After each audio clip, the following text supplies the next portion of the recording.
Very quickly, I'll introduce our next speaker. He's also a man that I greatly respect and, is an exemplary leader. Gbenga Omojola is a renowned management consultant, a corporate strategist, and an executive coach. Gbenga is the CEO of BlakSkill Limited, a global HR tech platform, and the founder of First Excelsior Professional Services Limited, a management consulting firm that has operational presence across Nigeria. Gbenga is a non-executive director at Premium Trust Bank and a number of other leading organizations. Is also the national coordinator of the Redeemed Christian Church of God, Friends of Jesus, a non-governmental organization. Gbenga is a fellow of the Institute of Management Consultants and the Institute of Strategic Management Nigeria. Is also a full member of the Chartered Institute of Personnel Management Nigeria and other professional associations. He's an alumnus of London Graduate School and holds a first degree in Industrial and Labor Relations with 2 master's degrees in Business Administration and Organization Behavior, respectively. He lives in Lagos, Nigeria. He's happily married to his wife, Pastor Mrs. Omojola, and they are blessed with children. Please, with a standing ovation, let us welcome Gbenga Omojola, the Advanced 2023 way. Do not stop until he gets here. I cannot hear your applause. Do it like you mean it. Do it like you mean it.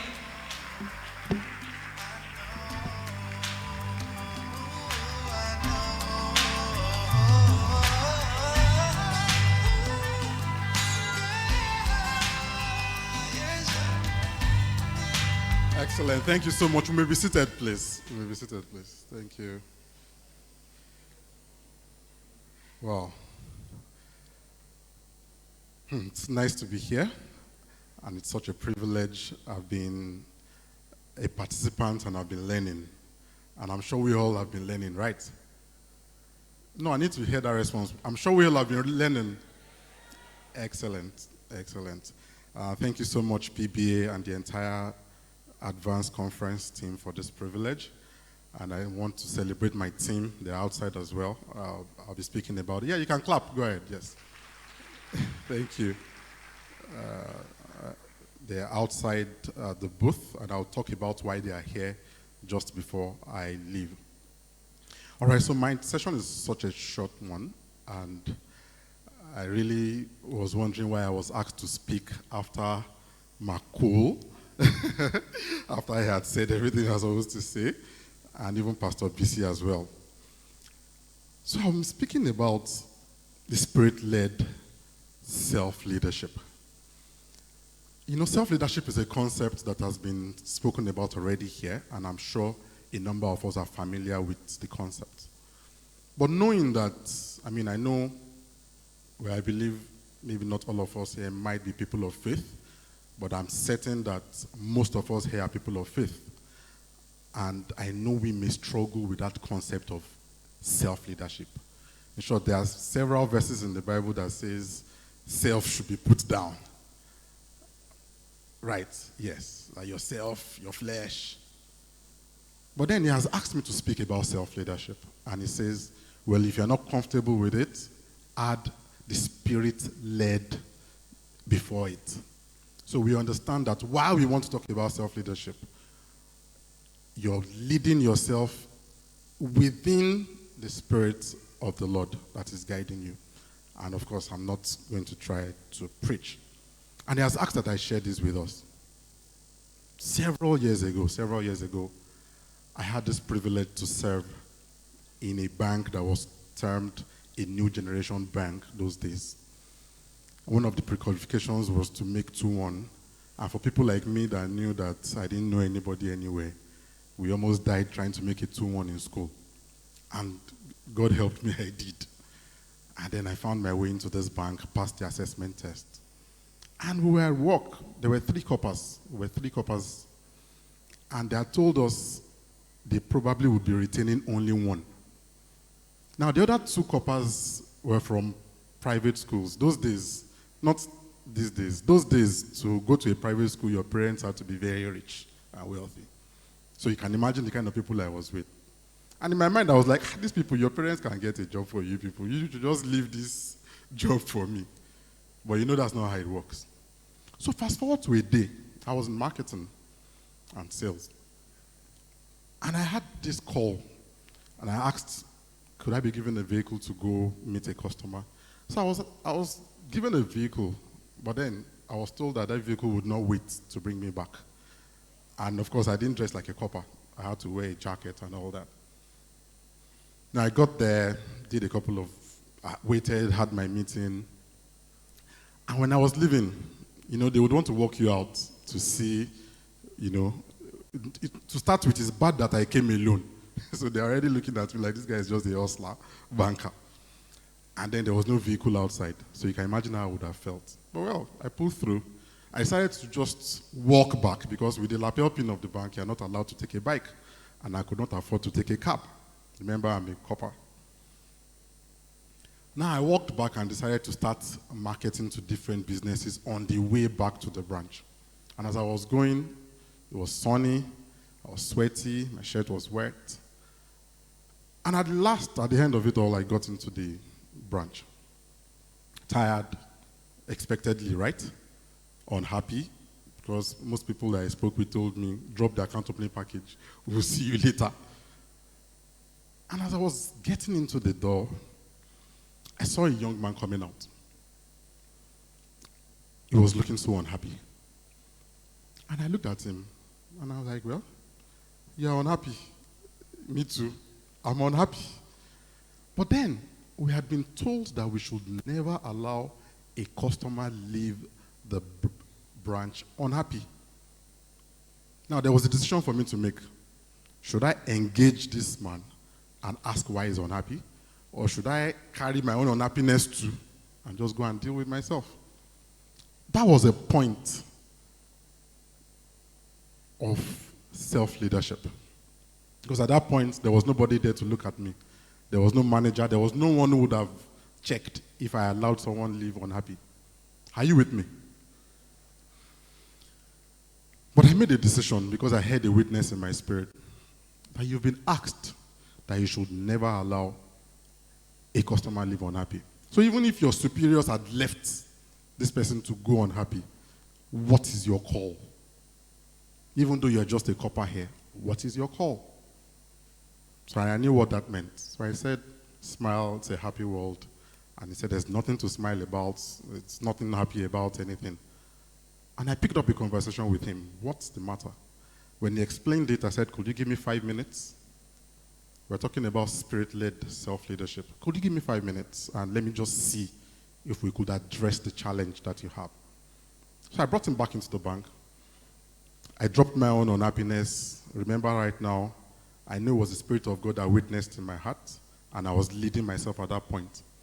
And everybody I tried to speak to about what he wanted to do, I was a copper, remember, and imagine a very busy branch. And they were not just even giving me time of the day. But I pulled through, and I kept getting back to him each point to say, well, this is what's happening. We've sent an email. I'm waiting. I'm making a call to the regional office. And to cut long story short, what he wanted to do couldn't be done because a policy had just recently come up. But they had not explained that to him. So I explained it properly, and I'd been giving him feedback in the 5 minutes thereabout. I kept him waiting. And he said, now at least I know why this can't be done. And I feel valued like a person. He shook my hands. He was wearing palm slippers. Like, remember I said he was not looking happy. He didn't look like someone that had money. He didn't look like my target audience. But he took my number and we exchanged numbers and he left. Now, 2 weeks after, I got a call. And I looked at it and I saw a young man who wanted to do Forex and blah, blah, blah. That's how I saved his number. I was like, what's this guy calling me for? And I picked, and he says, my father wants to say thank you to you. And I'm like, At first I was worried, what's the big deal with your father? Ladies and gentlemen, do you know it turned out that this man's father was a political godfather to major politicians in that area? I mean, I was a copper, I didn't know. Picture the likes of Jagaban in the West. It's a name, if I mention, it will resonate with you immediately. It just came looking that way, that particular day. And the man says, when I heard about how you treated my son without even knowing who he was, I said, maybe I may consider opening an account in this new generation bank, because those days, most elderly, very wealthy people never really want to bother about such banks. They consider them as new and not to be trusted. And he says, I think I'll open an account with your bank. Remember where all this started from? Just an engagement, me leading myself, coordinating myself, and ensuring I go beyond whatever challenge I was facing to do what I was supposed to do. So I said, okay. I mean, it sounded like an important person. I didn't really know the name. I said, we'll come over and see you. He said, no, I'll come myself. But by the time I told my colleagues, my senior colleagues, who said he was coming, the entire branch had to be transformed. As a copper, I didn't have a desk. When you want to check something on the computer, you go and tell your boss, please, can I check something? They had to give me an office because he was coming to see me. Yes, you can clap.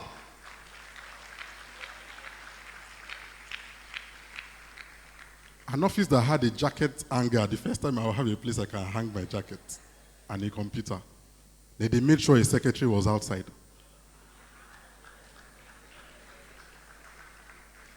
And the man did come, retinue of officers. It was a carnival when he arrived. And he said he was asking for Gbenga. They said, please, somebody ushered him up. I won't tell you the amount he used to open the first account he did. But I knew I took the check to the bathroom. He must have thought I went to do photocopy. To look at it carefully and say, is this... None of my bosses had opened an account with that sum, and I'd spent 6 months in that branch. I became like a son to that man eventually, because the relationship carried on afterwards. All from what? Can I hear you say it? All from being led, and I had the Spirit of God in it. So with the little time I have left, although I'm not seeing the timer, I hope the timer should be, okay. Oh, the timer is frozen. With the little time I imagine I have left, I knew I had to share that story, because eventually, you know what happened? He mentioned that his political party would like to open an account with us. And nobody in my branch had ever opened a political party account before. Nobody knew the module on that app on how to do it. So they reached out to the regional office. Can we bring the music down, please? Right. They had to reach out to the regional office on how to open a political party account. Guess what? At the regional office, no one had ever used that module before. They had to get to the head office in Lagos. And they had to ask from the head office in Lagos, who is this person who is connected to a politically exposed person that wants to open a political party account? It's not like today, when political parties are just, those days, I mean, we were just coming out of military, and political parties were very few. Of course, they mentioned there was a couple that brought it, and of course, head office asked for my name and details. Do I have to tell you that they struggled to retain me in that bank? Do I have to tell you that? It was a struggle. I got to choose the branch I wanted to go to on account of that.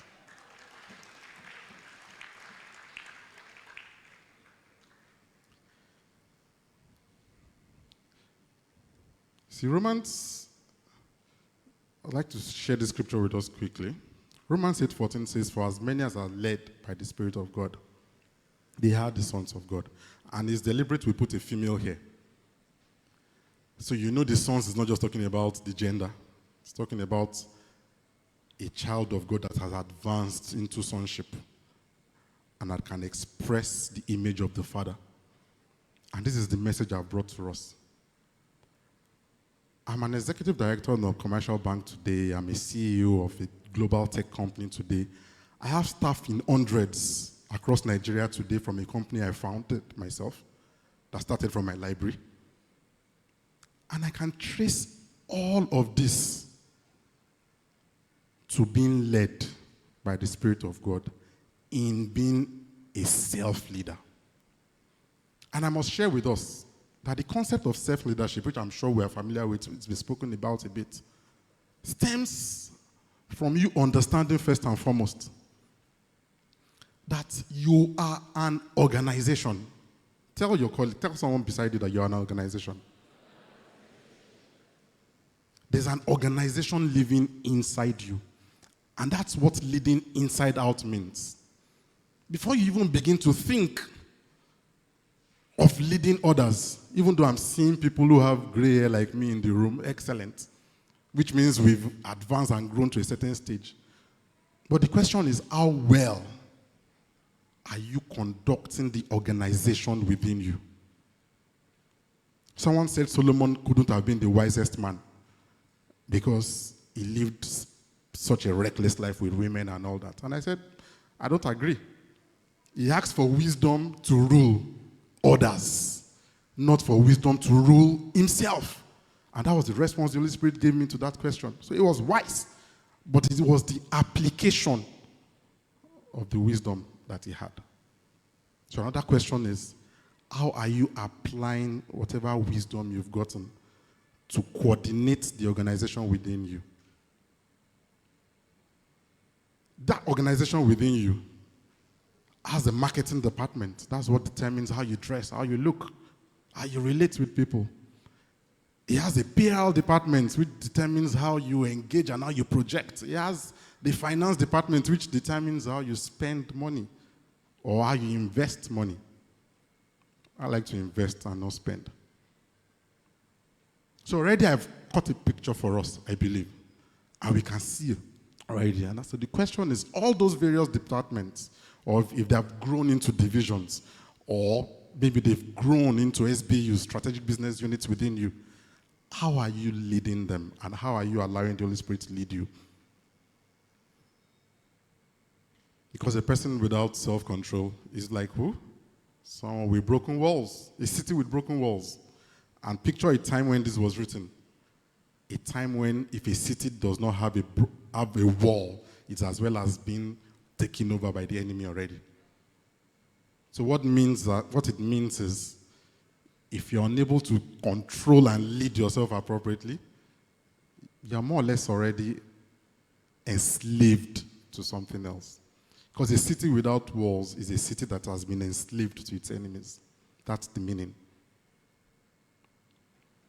So I'll quickly just run through some of these items under self-leadership. There are quite a number of them, but these very key ones, which Pastor Bisi had spoken about a bit.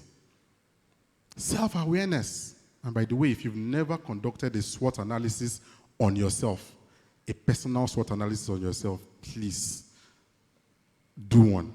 If you don't know how to do it, you can speak with a coach, a career coach, preferably a Christian one. So you can find out what that strength is. That's what can help you do things and achieve results easily that may not be so easy to other people. That's a very simple definition of it. That is seemingly unique to you. So you need to identify it. You need to carry out that SWOT analysis. Know what your weaknesses are. Know what the threats around you are. And know what the opportunities around you are. We do this professionally for organizations, but since you are an organization, if you've not done it for yourself, then you're not being serious about leading yourself appropriately. Then self-learning and development. How you develop yourself, how you grow yourself, how you are committed to your learning. Pastor Bisi said you must learn something every day. So the question is, what are you learning every day? Is it directed and linked to where you are going to? Self-regulation, I already spoke about self-control. How you ensure that what is controlling you is not someone else's life. It's not what you see on social media. I've seen people who post pictures and smile and they just mopped tears from their eyes before they did that, and you're wondering why. And then that's the kind of person we want to copy and be like. And finally, self-application, which I think I'd mentioned a bit about, how you apply what you've learned. So, the reason why I've been saying all this You've heard I lead, I'm CEO and an MD for a global HR company, tech company. And I'm here to say to a few of us who are probably looking to either change careers or we are looking to advance in our careers, or even possibly we're looking for a job. What are employers looking for? I started with that story showing you why I was hired, because they saw clearly. Because that was just one aspect of the story I said. There were several other results, tons of successes that came from being led aright. So what are employers looking for?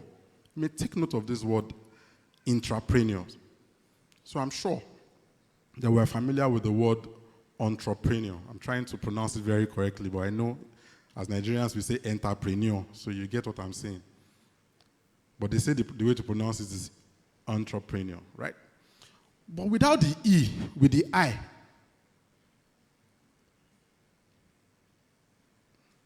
is the totality, I can say, of who any employer is looking for. I am one. I've just told you I have staff in hundreds across Nigeria and very soon across Africa.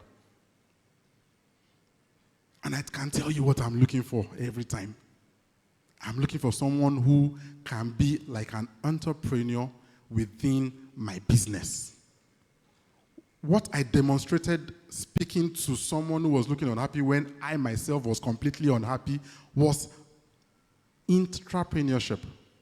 Because if I owned that shop, how many of you have tried to leave an Igbo man's, I'm sorry for any Igbo person here, an Igbo man's shop unhappy, you're angry, you're going. How many of you have tried to do it before? How do they let you go? It's not possible, you won't go.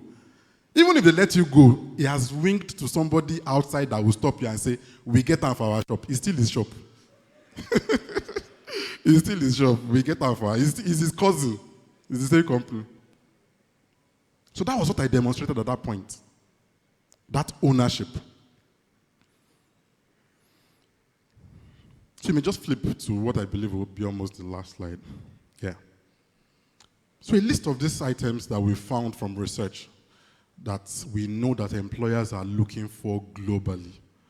Because employers are on our platform and they are seeking talents as we speak. There have been testimonies already of people who have found jobs from various conferences we've gone to. You know, like I mentioned, my team is outside, and of course, I'll say a bit about what they're doing. So I don't want to speak through all this. There are things we can look up ourselves: critical thinking, communication, solutions orientation. And if I had the time, I could start taking us through how this can be exemplified in your life, and you can find it across the lives of every individual that has succeeded in the Bible. I can actually plot a graph from Joseph to Joshua, Moses, all the way down to Jesus, Paul, how they exemplified these attributes. Because I've already proven even to us that even self-leadership itself is a concept from the Bible.